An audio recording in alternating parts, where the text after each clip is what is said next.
Guys, meron na akong nakuhang hatid. Dito ka, kuya. Kuya, ano pangalan mo? Glad di maano po. Ay, dito ka, kuya. Meron akong request. Gagalingan mo, ha? Ito, kunwari ay umorder ako sa iyo. Ana, dito sa Pards. Ngayon, dadandahanin, baka tumalon yung manok. Ano, may meron akong ipapahiram na isang cellphone. Bibidyohan mo siya. Di man mahahalata na akin ito, na.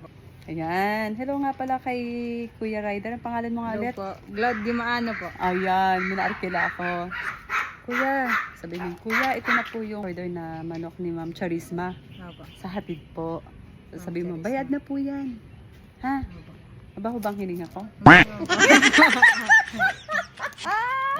mo kilala?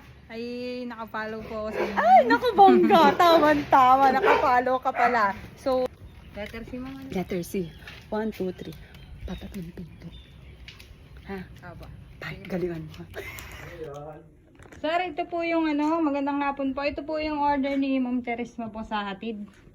Bayad na mo yan. Opo, bayad na po. Sige, salamat ho. Thank you po.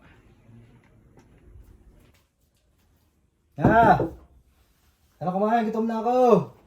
Nandiyan na yung order ng manok. Tara na. Nasa Jean. Mamaya pa daw siya, nag-e-edit pa. Jean! Pamain!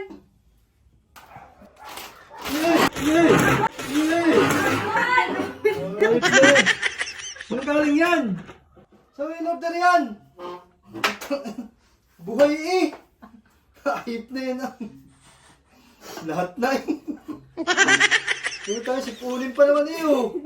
Ayip na yan. Sabi ko yung Oh. manok, ba binigay. Tatawagin ko ulit yung rider. Bung saan ka ba order yan? Oh! Oh, ayip na yan. Sipulin pa eh. Ayoko. Aray ko. Oh, Few moments later.